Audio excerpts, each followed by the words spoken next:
Hello and welcome. Welcome to another Tough Talk produced by RDH Counseling and Consulting, where we help you become your healthiest self. Welcome. It is good to see you all on election night. Hopefully everybody has handled their business. We are going to jump right in. You all know how we do when you come in. Let us know where you are tuning in from. For those of you all who are joining us in a watch party, make sure that you are commenting. If you have questions or comments, do so on the left side. That's the way we'll be able to see you and bring you in. We want to be a part. We want you to be a part of us. So make sure that you are commenting on the left side. All right, we need your help. We are trying to reach 10,000 likes by December. That's almost here. So what I'd like for you to do is to go ahead and like the page. Go ahead. Share the page. Follow us. We have some upcoming events and things that are going on. So we want to make sure that you get notified as soon as it becomes available, as soon as the information comes available. So do that. And then go ahead and share this post now and invite your friends. We are going to be talking about father wounds. You all know that on Tough Talk Tuesdays, we really have engaging conversations about situations and issues that affect our community and that are important. So make sure that you go ahead and you invite your friends in so that they can take part of this as well. We have Natasha joining us. Hello, Natasha. Where are you tuning in from, Natasha? Hello, Abigail, tuning in from Norfolk. Hi, Dion. Dion is working. Dion is tuning in from work. I know that's right. That's important.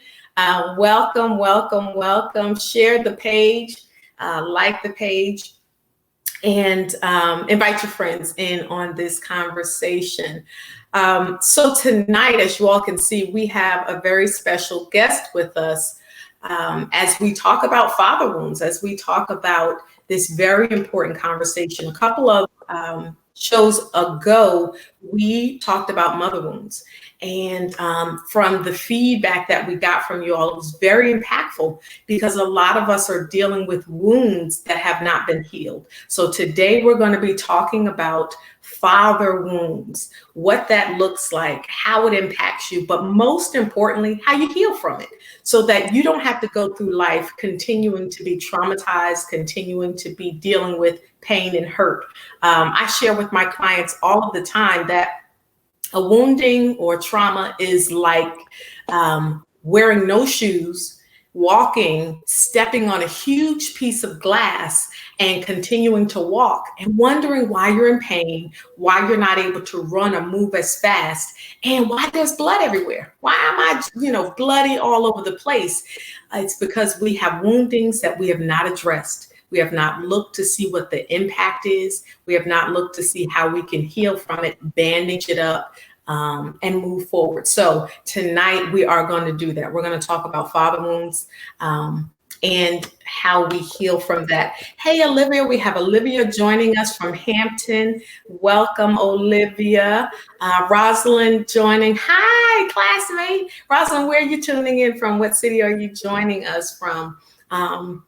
So we're going to jump right into it. What is father wounds? I know a lot of y'all have heard, or maybe you haven't heard of it. So I'm going to start by kind of giving a general definition for what a father wound is. And then we're going to talk more about what that looks like, how it impacts people, and how we move forward from there. So when we're talking about father wounds, we're really referring to painful experiences, whether it's emotional pain, mental or physical pain, stemming from instances of neglect, abuse, absence of the father, control, or withholding. So if you're thinking about withholding, we're talking about that emotional connection is withheld. And with the neglect, there's, that's the pain that comes from that, whether it's from a father. Tonight, that's what we're going to be talking about. But it can also come from a father figure. Okay. And then the absence is a big one. Some of the statistics about, absentee fatherism, you hear all the time about that. But I want to make sure that we're clear about just how prevalent that particular father wound is. When you're looking at statistics, Family Structure and Children's Living Arrangement 2012, they looked at the US Census Bureau in 2012, and it showed that 57.6% of Black children were in single parent homes, 31.2% of Hispanic children, and 20.7% of white children were living in homes where there were absent fathers. So that is just one aspect of a father wound where you have that absenteeism, but that is one where statistics show that it is very prevalent. So before we jump into our questions, I want to have our guest, thank you for joining us. If you would, go ahead and introduce yourself, and then we're going to jump right in. And towards the end, we'll give you guys a chance to ask questions if you have it, but we want to hear your comments as well, so feel free to have your questions and comments in the post. All right, sir. Okay, so my name is Brian. I am a licensed clinical social worker with the United States Army. Um, and I'm here to dialogue on absentee fathers and the impact that it has on both women and men. Awesome, awesome. Thank you so much for joining us. Hello, G from Raleigh's in the house. We have Portsmouth. Hey, Rosalind from Portsmouth. All right, so we are going to jump right on in here. So when we kind of know with father woundings what we're talking about, and it can come in all different shapes, all different sizes, and the area where it stems from can range from absence, from neglect, from abuse, from control or withholding. But when we're thinking about this, Brian, about the father woundings, can you talk a little bit about what some of the emotional or the mental or relational consequences that come from a person being impacted by a father wound? Yeah, so some that you can look at would definitely be an impact on one's self-esteem, Mhm. issues with anxiety, possibly depression, definitely anger, because a lot of people they internalize those feelings, and Yeah. of course, the outward behavior or the external behavior is anger or some type of acting out. Usually, that's what you see in kids. In relationships, I mean, there's trust issues, jealousy, fear of abandonment, and that's just to name a few. Yeah. You hit on some really poignant ones. And I want to kind of take a few minutes just to kind of talk a little bit more about that.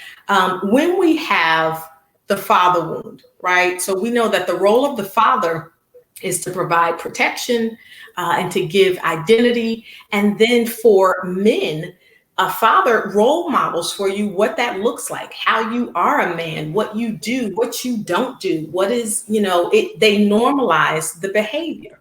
And so having that absence, that lack of the father figure, then of course it makes sense that you're going to be very much so impacted. So when we're talking about identity, and we're talking about the fact that your father was not able to provide you with identity. What does that look like? How does that play for a man to go about life without having identity, without really knowing who he is or how to do the man things? Can you talk a little bit about that?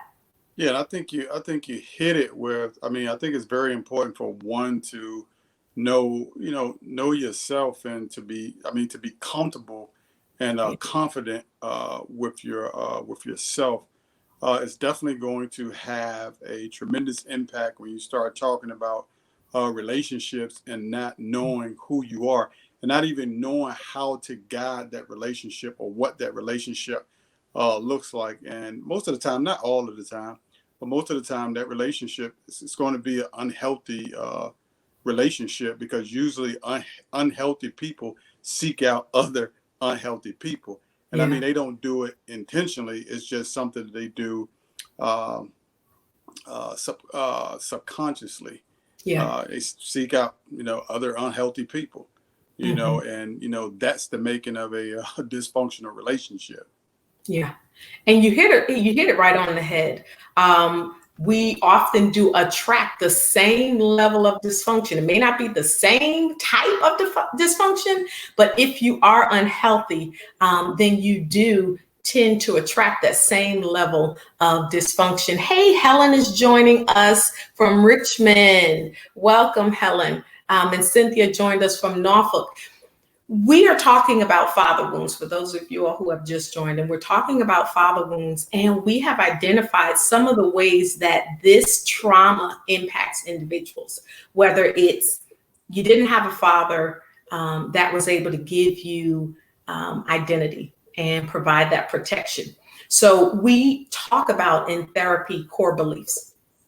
And that's the way that we're looking at ourselves. That's the way that we look at others. And that's the way that we look at the world. So if you have been raised without your father, or your father may have been there, but if your father was unhealthy and did not heal from his father wounds, then we're really talking about ongoing issues and problems. So if you have a father that is unable to provide you with that protection or with that identity. And what we end up seeing, especially, individuals that come in for therapy, is men and women who don't know who they are, but also we hear that whole looking for love in all Right. the wrong places. Right.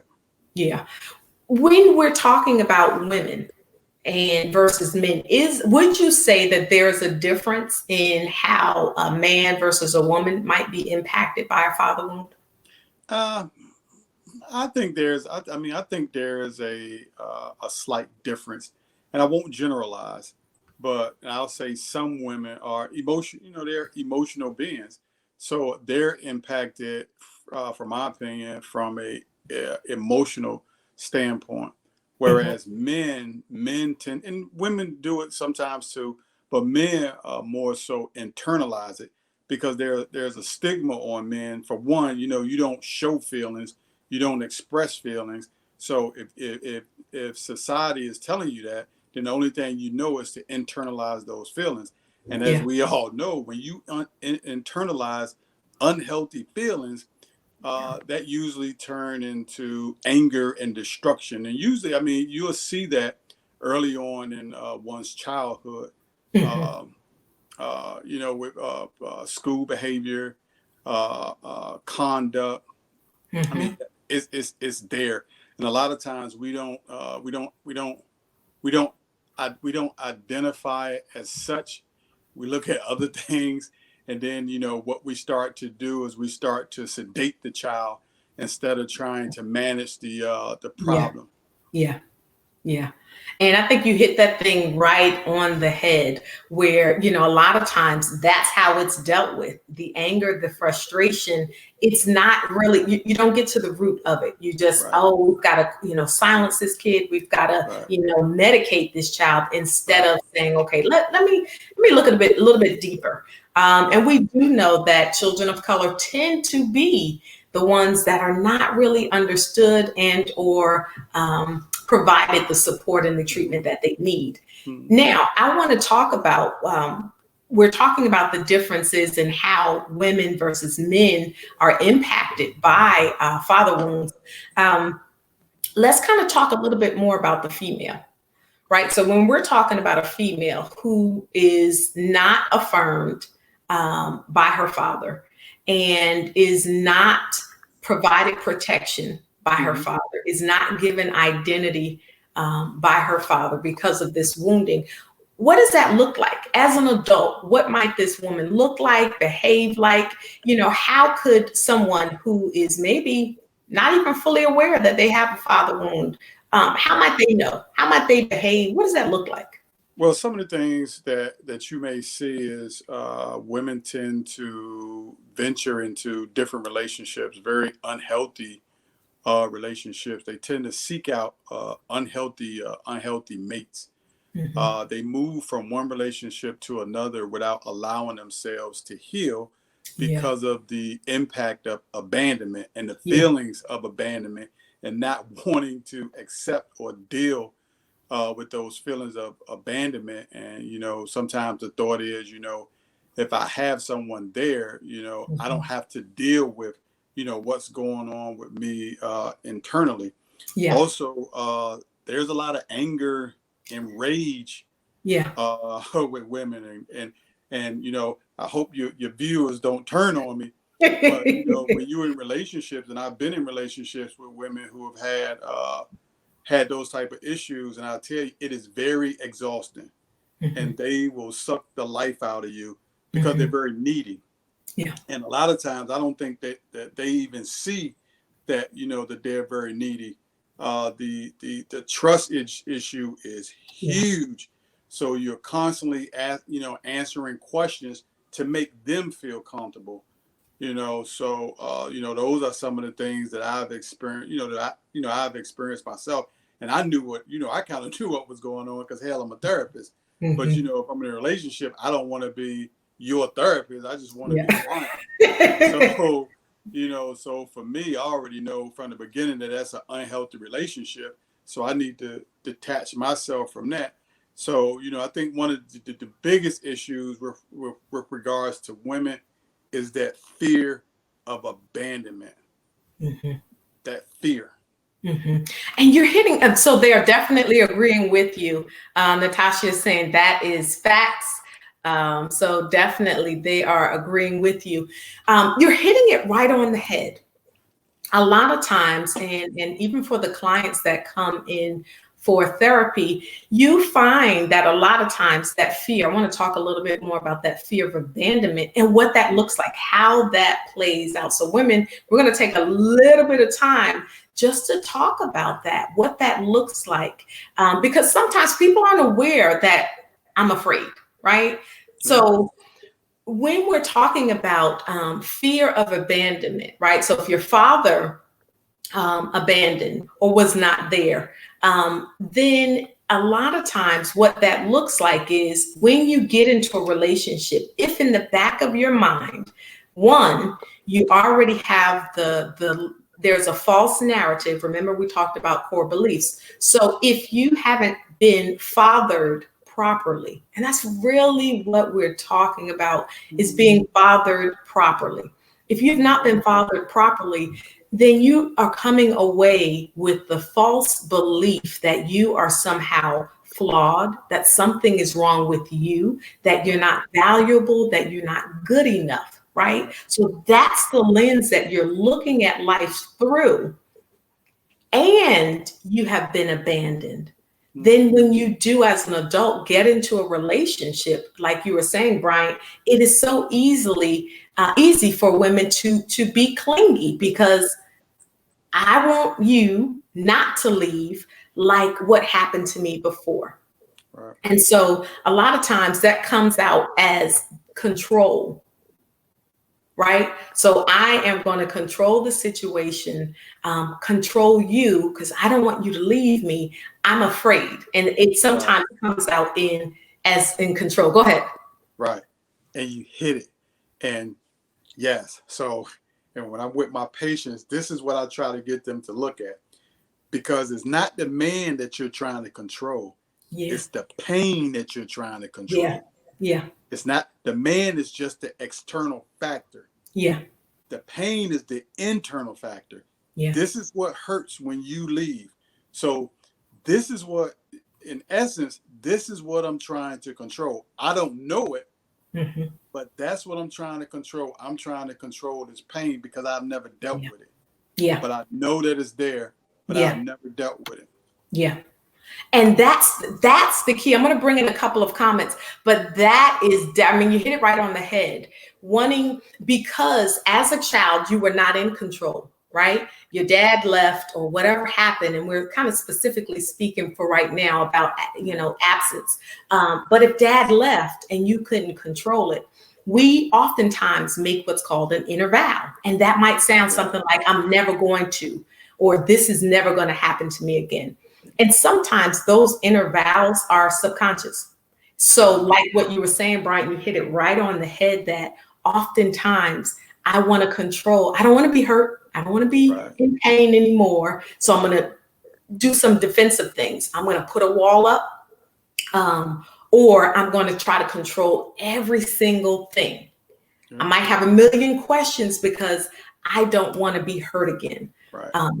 So yeah, you hit it right on the head. Let me bring in some of the comments. Hey, Naomi is joining us from Norfolk. Natasha, fear of abandonment and fear of rejection. Man, you're hitting it right on the head. Definitely. And this is, so right now we're talking about women, but keep in mind that this can also be found in men as well. Right? So that fear of abandonment, that fear of rejection, can you kind of talk a little bit about what that might look like, Brian? Yes, now. And I'll say more so with women because with men, because I've also done a lot of domestic violence work when I in the Army, and it is a lot of domestic violence in the Army. But so usually with a man, again, as a young boy, we learn to internalize what we feel. We never we're not taught to process our feelings or talk about our feelings, or even tell anyone that we even have feelings about anything. Yeah. So what happens a lot of times when you're talking about whether it's whether you have the issues with your mother or issues with your father, all that anger and that rage, it builds and builds and builds. So if we're in a relationship, guess where I'm going to project all that anger and frustration? It's going to be directed directly at you. Yeah. Which means the thought of you leaving me and I have to deal with this pain, and you hear men say this, I'll kill you first. Yeah. And I always, when I'm working with women, I always tell them, if a man ever tells you that, you better take it serious. Don't take it as a joke. You better take that serious, because men, it is painful for that woman to walk out on them, because every thought that you ever had about not being worthy, all that stuff comes to the surface. Yeah. And then all of this pain that my father or my mother made me feel because they abandoned me, I'm getting ready to project it all on you. And there is no discussion. Yeah. There is no discussion. So, and I hate to be so rough on men, but that's been my experience in therapy with men. Men are quick to go to the physical. Gotcha. Yeah, they're very quick to go to the physical because that's the only way that they know how to manage their anger. Yeah. Listen, this is what we need. We definitely need to address and talk about these things. And you brought up good points when we're talking about how men are socialized versus women, and the fact that men, it's normalized for them not to be vulnerable, not to express their feelings, their thoughts, not to say, I'm hurt, I'm confused, I need help. And so to have all of that inside, ticking time bomb. That's right. What we're talking about, a ticking time bomb. Right. So there's another piece that I miss with that. And it goes on both sides, women and men, but I would say again, more so with men. So we take that anger and we sprinkle a little bit of alcohol on it, a little bit of cocaine on it, or whatever your drug of choice is, in order to numb those feelings and numb that pain. That's why we have men that's in their 40s and 50s that's still smoking weed, because they don't know that that's what they have learned how to do in order to, to kind of manage their feelings. Is I'm going to self-medicate or sedate myself because I don't want to deal with all this stuff that's that's going on. And so we haven't even spoke to the substance use piece on, because that's a whole nother layer. And you talking about a volatile situation? Oh my God. Yeah. Definitely a recipe for disaster. And that the self-medicating piece, that has been the acceptable way, I'm going to say. It's an unhealthy coping, but for many, that's more acceptable than, let me go to therapy. Let me talk about this pain and trauma. But hold on there. Let's make the connection there, because we talked about this earlier. So let's make the connection to this. And I know, when I'm talking to some of my colleagues at work, especially the other people, they don't like when I say stuff like this. Yeah. But where do we learn this behavior at? When I was a little kid and I was acting bad, you gave me all these pills to make me wow. Let's make the connection. Wow. So you gave me these pills to make me feel good, to make all this stuff go away. So I need to seek out the same stuff that you gave me. So that's usually going to be in your alcohol, your marijuana. And then as you come out of childhood, adolescence, early adulthood, those chemicals start to change. So that's where your cocaine, your heroin, that's when all of this stuff starts to take place. But I gotta throw that out there, because a lot of people say, "Oh, you saw this, you learned this from the neighborhood." No, we learned that in school. No, you taught us that. Gotcha. So I just want to make sure I put that out there. Make that connection. Yeah. Listen, this is what we do. Tough Talk Tuesdays. We are talking about tough conversations that need to be had. Let me bring in some of the comments. So Dion said, "Oh, he is killing it." Natasha said, "Well, go on, tell the truth." They are definitely agreeing with that. I'm going to go back a little bit. Some of the other comments. G said, "Fathered properly." That part. And the key word is properly. And that's when we're talking about individuals who have not been fathered properly. You get all of those things that Bryant was just talking about. You have a broken individual. And Dion is saying, even as we're having this conversation, getting those chills. Dion, yes. Dion also is agreeing that it goes both ways, that both male and females are impacted by father wounds. And G said, "Nothing like a pain pie sprinkled with a little bit of."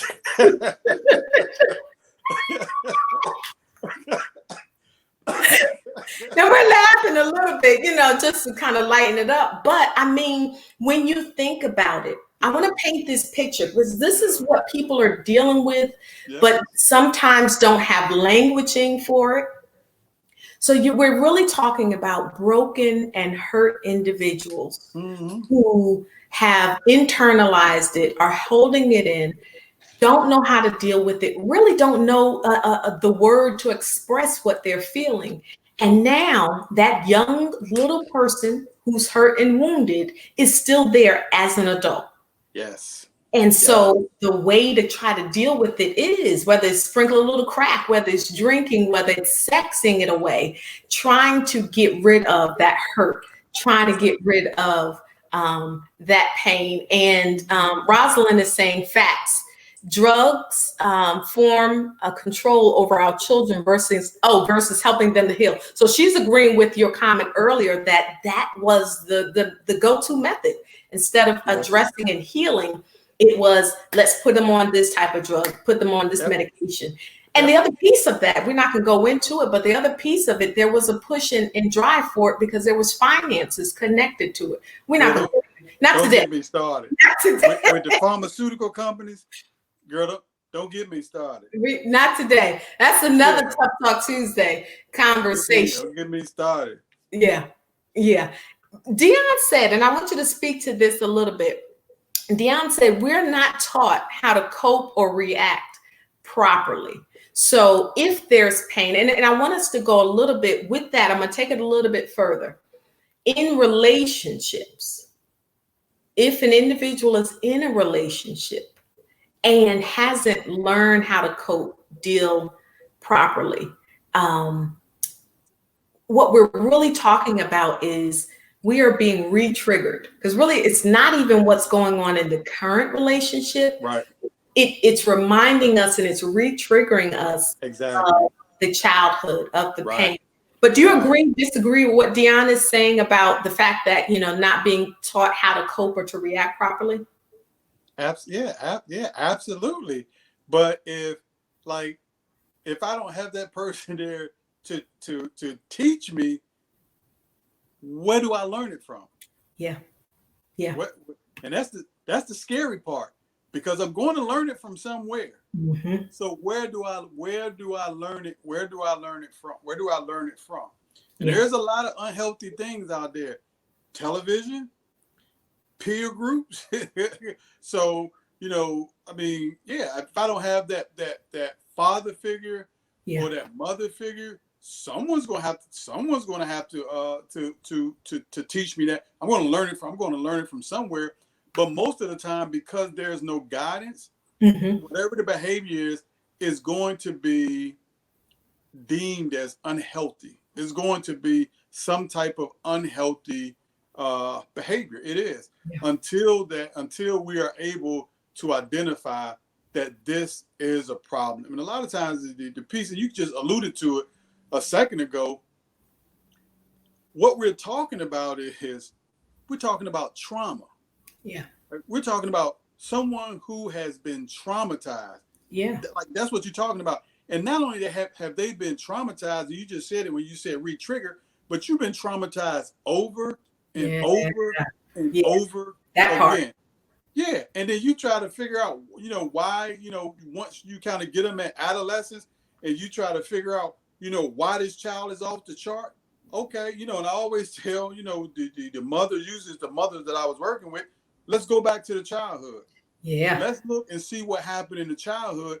And by the time, we do that psychosocial and we walk it all the way up to where this child is now, then I show mama, okay, mama, Yeah. this is where it's at. So Yeah. now let's talk about your stuff, because this is where all the training came from. Yeah. So, and a lot of times for parents, and then we haven't even hit this yet, girl, and I know I'm way ahead of this. When we start talking about the generational Yeah. impact. Yeah. So I'm teaching you the trauma that was placed upon me. So yeah. Yes. So let me be quiet because I'm getting ahead of myself. No, you're hitting it right on the head. Natasha is saying, say that. Um, they're agreeing. Helen said, and Helen is sharing. She's saying this is so helpful because being the youngest of 28 kids of an abusive father, right? So we've talked about an absent father, but let's talk a little bit about abusive father, trauma and father woundings that are coming from physical abuse. How does that impact a man, a woman? How does that play out in their ability to feel safe, to trust other people? And what does that look like when they go out into the world? It's difficult, but you have to keep this in mind, whether it's healthy or unhealthy. With men, we seek out our mates in the image of our mother, or what we think our mother should be. That's the Mhm. dysfunctional thinking, Yeah. because I don't know what she should be because she wasn't around. As a daughter, I'm going to seek out someone in the image of my father. If my father wasn't there, then I have no clue of what a man should be. Yeah. So basically, what we're going to seek out is we're going to seek out someone who's unhealthy. Mhm. That's what we're going to seek out. And I'm gonna Mhm. tell you, for the young ladies out there, boy, you have men that look specifically for women who Mhm. have these father issues. Yeah. They seek them out. They don't want a healthy woman. Mhm. They want this woman right. They want this woman right here. And I mean, when you start talking about relationships, Yeah. those are, those are just traumatic relationships. Mhm. And I mean, you are just looking for chaos to take place and happen in relationships. And I'm gonna tell you, when I'm working with couples, and I always keep it in my mind. I never say it out loud, but when I'm working with them, I'm always saying, Lord Jesus, please don't let them have no babies. Please don't let them have no babies. Let's try to get this fixed first before we start talking about some babies. Yeah. And and I don't say that to be funny. It's a reason why I say that. And then Yeah. again, it goes back to when we start talking about the generational impacts, Yeah. because I only can pass down to my child what I know. So if Yeah. I only know unhealthy behaviors, Yeah. that's what I'm going to pass. That's what I'm going to pass down. Mm-hmm. So, it's so important that once we identify that we have these problems, we need to try to find some resolution to them. And Barry can't help me because he's fucked up. So Yep. he can't help me to, excuse my language, he Mhm. can't help me to find a solution to this. Yeah. So I need someone in my corner that's healthy, that's going to try to help me to identify what's going on and be Mhm. able to walk me through the Yeah. process. And you may be talking about years of therapy because I have to unravel all of this Yes. stuff. Yeah. And then Yeah. when you talk about trauma, the way I teach my patients is you have to think of trauma like this. If you was to walk in someone's office and just took their file cabinet and just pushed it to the ground and all the files just spread out over the floor. Yeah. And then as a therapist, what I have to help you to do is organize those files and put those files back in the cabinet and close each one of them one by one. Do you know how much time that's going to take? Yes. Yeah. Yeah. Those are, I'm going to pull in a little bit of the comments. But and then we're going to kind of go into the generational impact of it, because you definitely started there, and that part is important, when we're talking about that. So I'm going to bring that in. Natasha said that when you have individuals who have not healed, then yes, the trauma is perpetuated. And it is, Deanna is pointing out that yes, it is something that is learned. Yeah. So that is definitely important. It is definitely important to handle that, to heal from it, to talk about it, to grow. Naomi said, it is so worth putting in the work to unravel the trauma and close those files. Absolutely. Um, Absolutely. yeah, yeah. Yes, Rosalind's saying that's absolutely. good. Natasha is saying, we vote for T32 with Bryant next week. They want to have you come back on. So when we're Thank talking about you. trauma, and we're talking about an individual that has a father wound that they themselves have not healed, whether it's a mother, whether it's a male or a female. So we're talking about a woman who does not know who she is still looking and seeking for affirmation from others who oftentimes are unhealthy. Or we're talking about a man who doesn't know who he is, feels incompetent in his ability to make decisions, to function in the world as a healthy man. And then they get married or they have children. How does that impact them when we're talking about their ability to speak life over their own children, or their ability to connect emotionally with their children? What does that look like? How does that trauma sometimes get perpetuated if the individual does not heal and deal with it? It's difficult, and I would say with a relationship, I would say with a relationship like that, and I base that on the patients that I've worked with in the past who have had issues like that. Yeah. Usually, that relationship is not going to last long. It is not going to last long. Something traumatic is going to happen to end that relationship. A lot of what I have seen is infidelity. Remember we talked about Mhm. earlier when when we when you have to think, when you talk about abandonment, abandonment means something is missing. Yeah. Something is missing. So if I'm with you and something is still missing, I'm going to keep seeking it out. Mhm. So that's where your infidelity comes out. But really, it has nothing to do with you. Yeah. It's me. Mhm. because I have not been able to really process what's going on with me. I'm going to keep seeking out these unhealthy relationships. Mhm. I may stay with you and do the double phones and do all of this extra stuff to try to keep Susan on the side or Betty on the side and doing this and doing all of that Mhm. because I'm looking for something that's that really doesn't exist Yeah. externally. Yeah. It really doesn't exist. Yeah. But I'm looking for it and I'm searching it because I have this gaping wound. Hence my father wound, my mother wound. Mhm. And that's so, when we're talking about that, right? The individual that has an area of wounding, a hole that void that they're trying to fill because Yeah. they don't recognize what it is. They're looking for it in other places. If there is that infidelity and there's a breakup, well, then now we have just recreated that cycle where the child that was Yes. produced now doesn't have a father Well, and now is, go ahead. no, but you right there. I love how you bring it back. But you right there because guess what? As a child, I'm watching my father cheat Yes. on my mother and Mhm. do this. So to me as a child, that's healthy behavior. Yeah. So as I grow up and then father is gone, and these are the only things I really learned. So now I have that wound.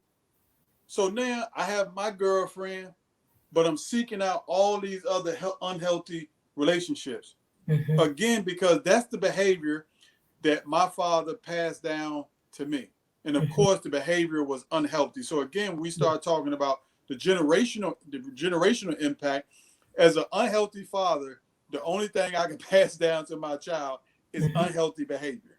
I Yeah. mean, that's logic 101. I Yep. mean, no one is going to change that. And keep in mind, I don't care whether it's healthy or unhealthy. All behavior is learned behavior. Yes. That part. And that's important.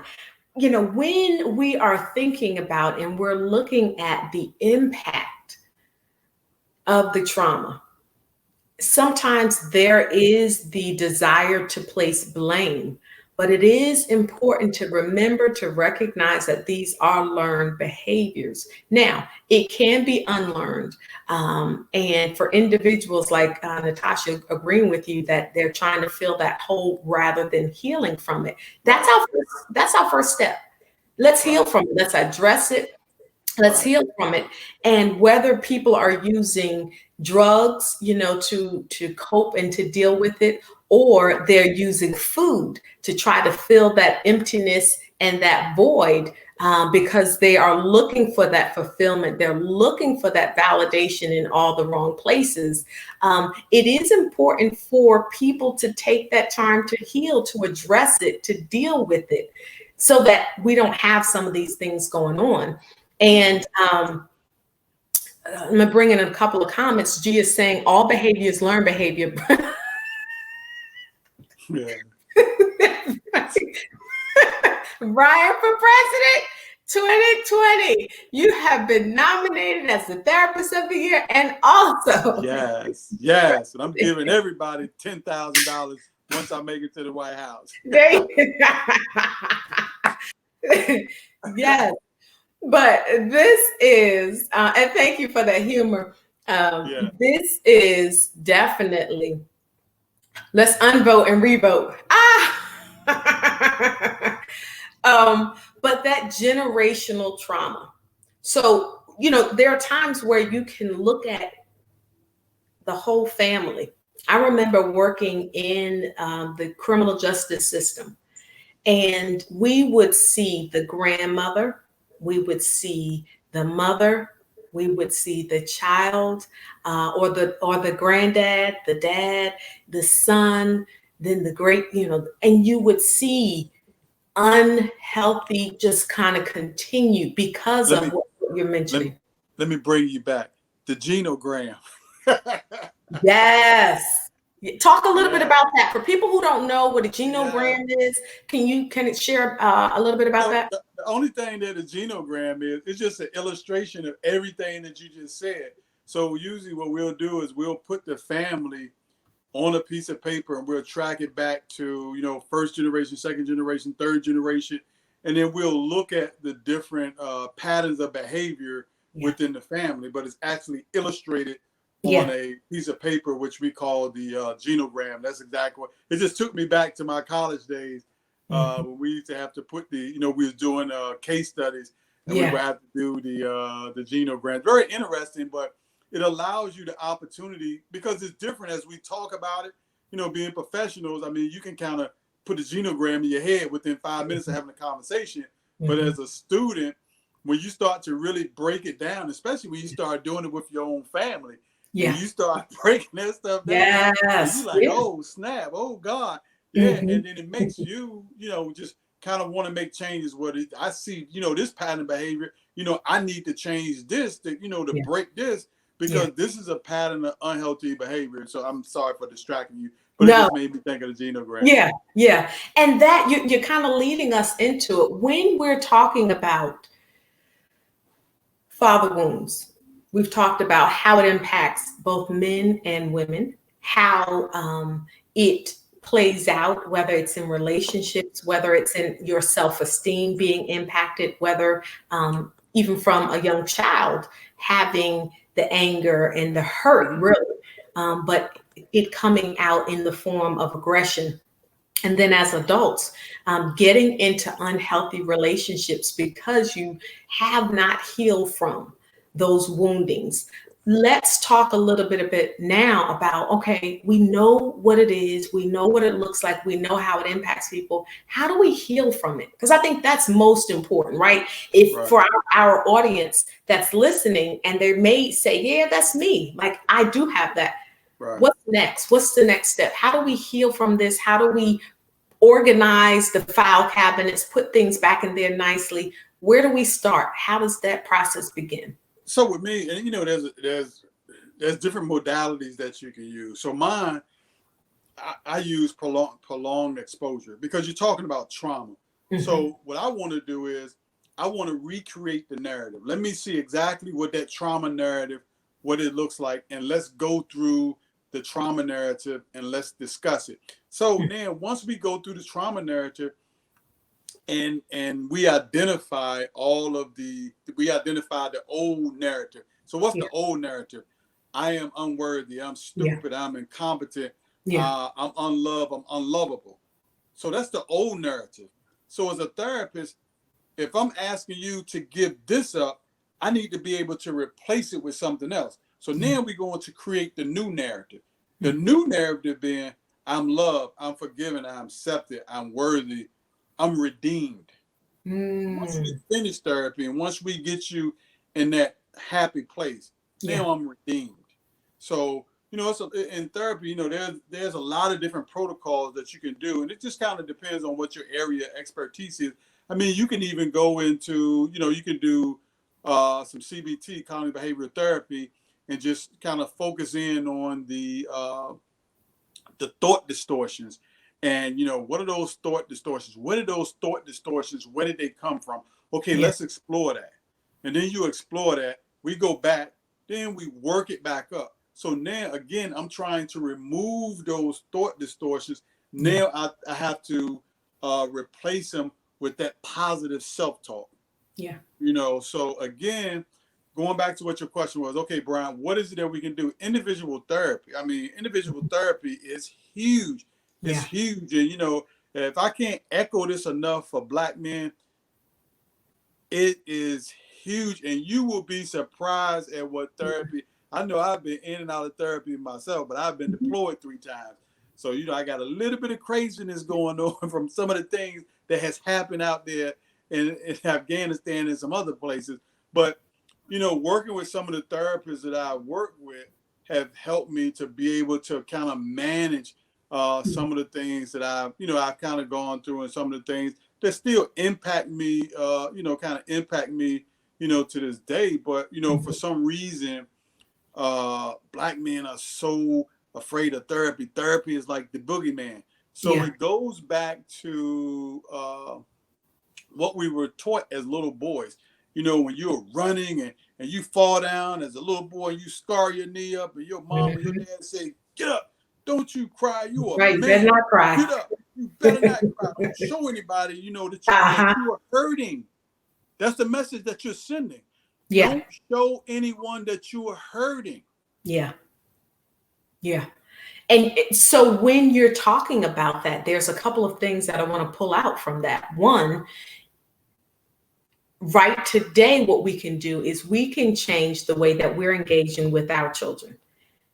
If your child is hurt, not teaching them not to Yes. deal with it, not address it. Yes. So stopping that. The other piece of what I'm hearing you say as well is, and for those of y'all, if y'all have questions, throw it in there. We've got a couple of comments that I want to bring in.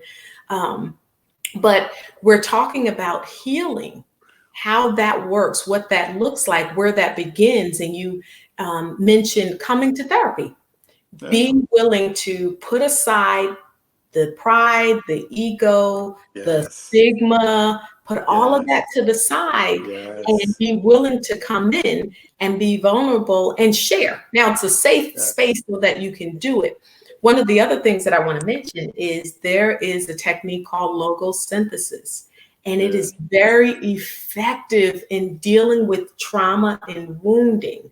And specifically, one of the ways of doing it is the young person inside of you, that little person inside of you, that at whatever age the wounding took place, that's who we want to speak to.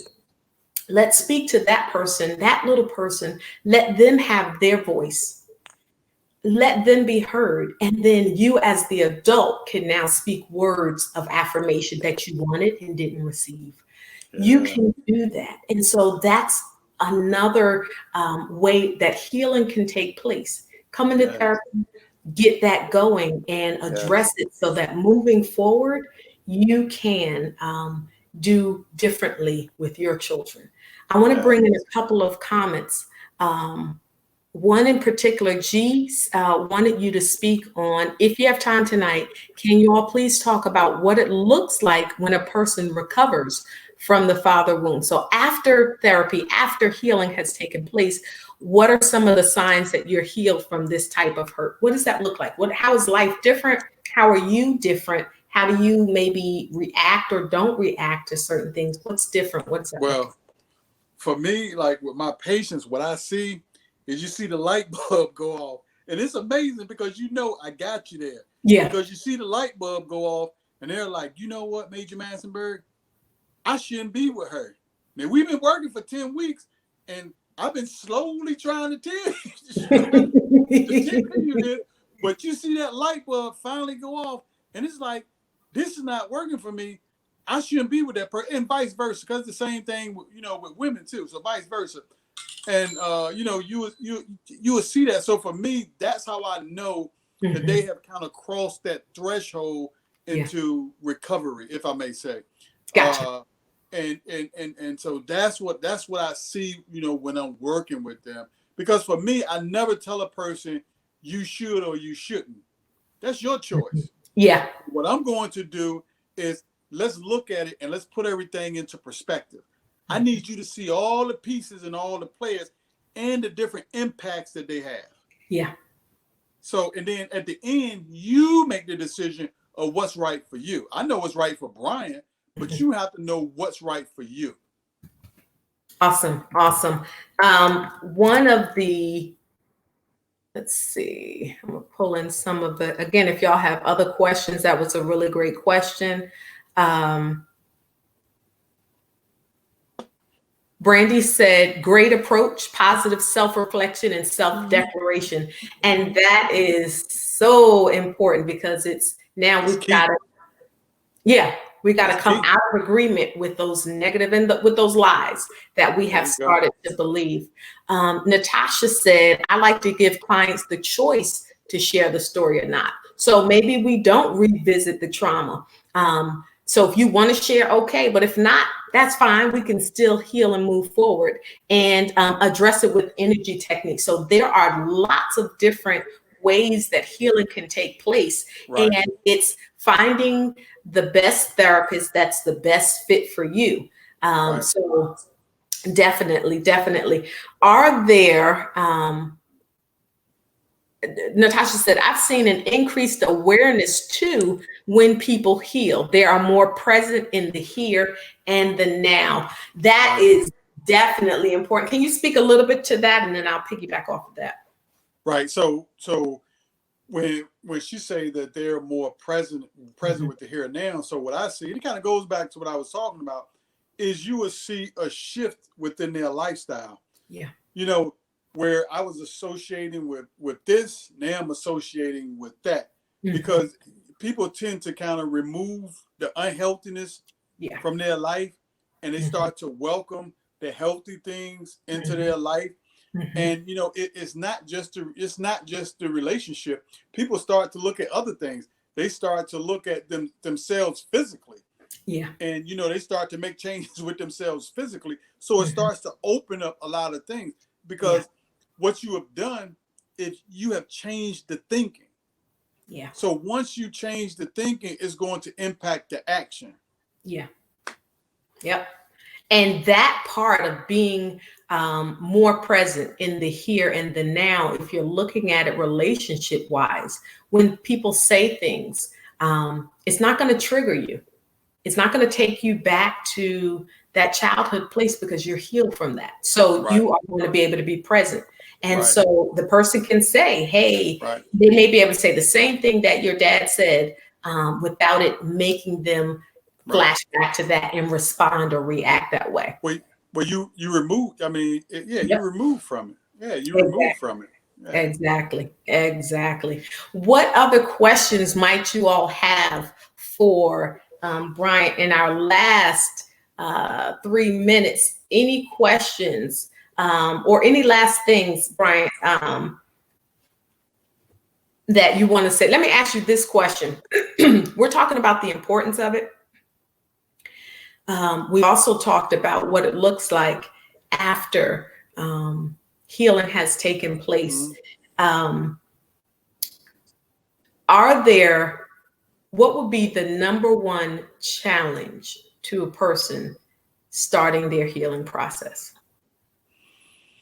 I think the number one, men. I'll speak for men. Uh, I think pride. I think pride is Mm, going to be the biggest one, because as a man, like, I can't show another man that I'm hurting.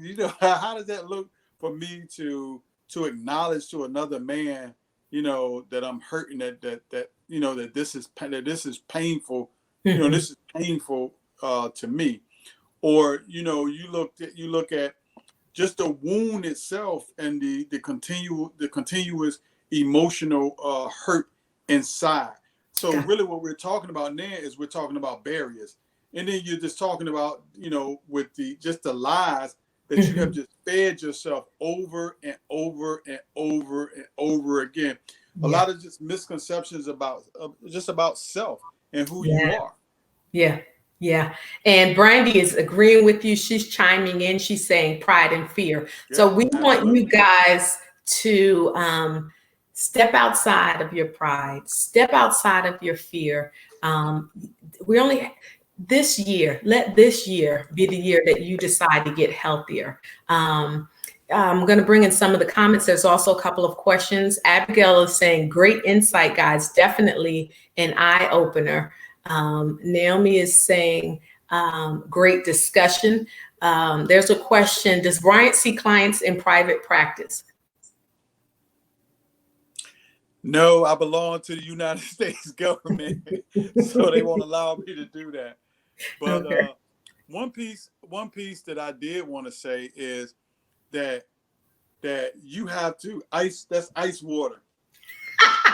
It's ice water, but you have to keep in mind that, and this is what I always tell my patients. If you know that there's an issue there Yeah. and you fail to address it, you are doing a disservice not only to yourself, but Mhm. everyone around you. That Yeah. includes your wife, your husband, and your kids. And to me, when you do that, that is a very selfish act, because your behaviors has a direct impact on them. Yeah. Yeah, that is a mouthful. Um, I want to thank you guys for taking part in this conversation and your comments, your questions, your feedback. You all have made it another successful Tough Talk Tuesday. And Bryant, thank you for being willing to share your insight, your knowledge, your wisdom. And we are very, very appreciative of it. We want you guys to come back next Tuesday for another Tough Talk Tuesday. We are also on Fridays, we have our Relationship Fridays. All the shows are at 7 o'clock. Share this, invite your friends.